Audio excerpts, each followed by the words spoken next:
به نام خدا، سلام عرض می‌کنم خدمت همه دوستای عزیزم. میلاد رضایی هستم و اینجا کانال شهر خورشیده و امیدوارم حال دلتون خوب باشه. موضوع تحلیل امروز ما یک مقداری با روزهای گذشته متفاوته. قضیه اینه که من یک تحقیقی به سفارش اجرایی گرفتم دارم انجام میدم. تحقیق خیلی خوبی ما الان هست دارم روش کار میکنم و خیلی جامع و گسترده است. توی کانال نمیشه گذاشت، در سایت قرار میدم. البته اومدم این کار انجام بدم، اجازه بگیرم که بخشی از اون در سایت منتشر کنم، هنوز بهم اجازه ندادن.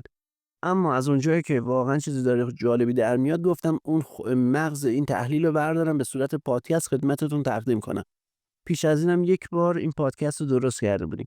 دوستان دقت داشته باشید که این مطالبی که من به این پادکست دادم این اینجوری نیست که من خودم بهش بگم حتما اینو بگو، بلکه منابع رو بهش میدم، اون خودش میاد از اون منابعی که داره چیزی که فکر میکنه درسته رو به شما ارائه میده. یعنی یک نگاه مستقل داره نسبت به کسی که داره باهاش کار میکنه. اینو گفتم گوشه ذهنتون باشه. اگر خوشتون اومد یا حالا هر انتقادی داشتید حتما در انتها در بخش کامنت ها و نظرات برای من بنویسید. این مسئله رو ببینیم بهتر میتونیم کنیم یا نه. سلام.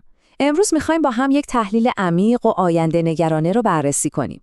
یک سناریوی فرضی از رویارویی ایران و غرب که نشون میده چطور ممکنه معادلات قدرت در سالهای آینده تغییر کنه. خب، برای اینکه وارد این تحلیل بشیم، بیایید فرض کنیم الان در نوامبر سال 2025 هستیم.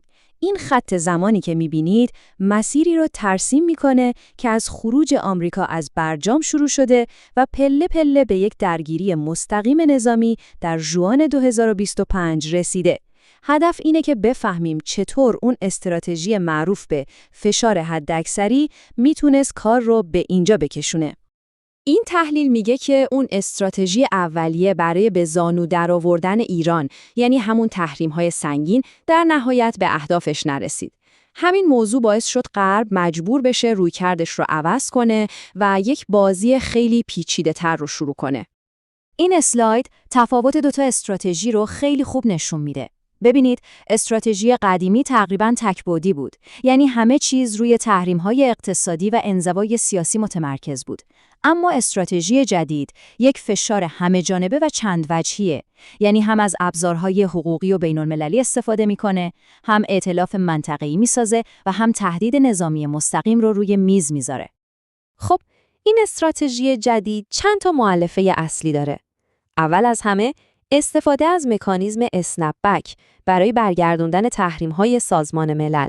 در کنارش، ایجاد یک ائتلاف منطقه‌ای علیه ایران و در نهایت استفاده از اهرم‌های حقوقی مثل آژانس و تهدید نظامی. در واقع هر کدوم از این اهرم‌ها اون یکی رو تقویت میکنه تا فشار حداکثری واقعی ایجاد بشه. و اما نقطه اوج این استراتژی جدید، یک درگیری نظامی کوتاه اما کاملاً بی‌سابقه در ژوئن 2025.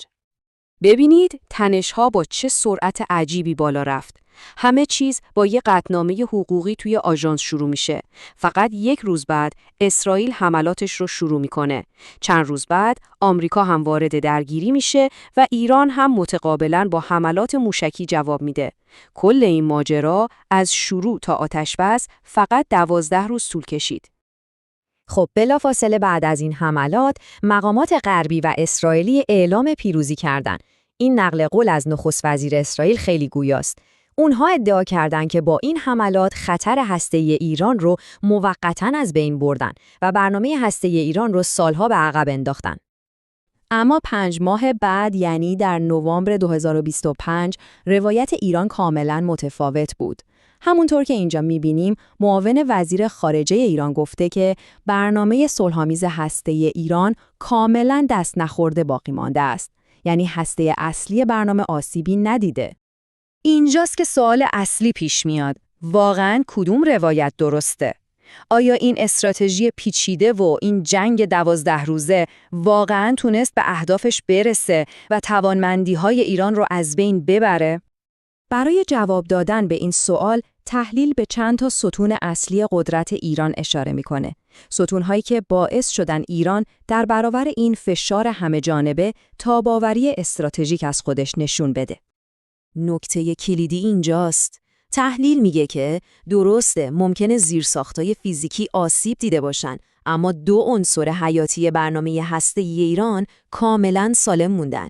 یکی، ذخایر استراتژیک اورانیوم غنی شده و مهمتر از اون، دانش فنی و بومی دانشمندان. این دانش رو نمیشه با بمب نابود کرد. حالا از نظر نظامی، این تحلیل به رنکینگ جهانی قدرت‌های نظامی در سال 2025 اشاره میکنه. ایران در جایگاه 16 جهان قرار گرفته. این یعنی بالاتر از قدرت‌های شناخته شده‌ای مثل آلمان و ترکیه. این رتبه خودش نشون دهنده یک قدرت بازدارندگی جدی در منطقه است. اما ستون فقرات قدرت نظامی ایران بدون شک برنامه موشکی اونه. همونطور که این نمودار نشون میده، ایران بزرگترین و متنوع‌ترین زرادخانه موشکی خاورمیانه رو در اختیار داره. این تنوع به ایران این قابلیت رو میده که هر هدفی رو در منطقه پوشش بده و این یک وزنه استراتژیک بسیار سنگینه. در بعد اقتصادی، ایران سالهاست که روی استراتژی اقتصاد مقاومتی کار کرده. هدف اصلی این استراتژی، همونطور که اینجا میبینید، کاهش وابستگی به نفت، تکیه به تولید داخل و مهمتر از همه، پیدا کردن شرکای جدید برای دور زدن تحریم هاست. همین سیاست باعث شده اقتصاد ایران در برابر این حجم از فشار دوام بیاره. و بخش کلیدی این مقاومت اقتصادی و سیاسی یک چرخش استراتژیک به سمت شرق، یعنی تعمیق روابط با قدرت‌هایی مثل چین و روسیه. از قرارداد 25 ساله با چین گرفته تا خرید تجهیزات نظامی از روسیه و عضویت در سازمان‌های مهمی مثل شانگهای و بریکس. خب با توجه به تمام اینها، آینده این رویارویی چی میشه؟ نتیجه گیری اصلی این تحلیل اینه که استراتژی پیچیده غرب برای به تسلیم واداشتن ایران در رسیدن به اهداف اصلی خودش شکست خورده. این تحلیل 3 سناریو برای آینده پیش بینی میکنه. جالبه که محتمل‌ترین سناریو با 40% احتمال شکست کامل استراتژی غربه. یعنی ایران مقاومت میکنه و غرب مجبور میشه یک توازن قدرت جدید رو بپذیره. 2 سناریوی دیگه، یعنی ادامه یک جنگ سرد فرسایشی یا یک پیروزی خیلی محدود برای آمریکا، هر کدوم فقط 30% احتمال دارن. این تحلیل میگه اگه پیروزی کامل ممکن نباشه، ممکنه غرب استراتژیش رو به یک جنگ سرد جدید تغییر بده. یعنی به جای تلاش برای یک پیروزی سریع روی مهار بلند مدت ایران، تقویت ائتلاف‌های منطقه‌ای علیه ایران و تشدید جنگ‌های ترکیبی مثل حملات سایبری تمرکز کنه. و اما نکته کلیدی و نهایی این تحلیل، تمام این فشارها و درگیری‌ها نتیجه معکوس داشته و ناخواسته باعث شده جایگاه ایران به عنوان یک قدرت منطقه‌ای مقاوم و تعیین کننده تثبیت بشه. و همه اینها ما رو به این سوال اساسی میرسونه: با شکل‌گیری این توازن قدرت جدید، حالا چه کسی قراره قواعد بازی در منطقه رو بنویسه؟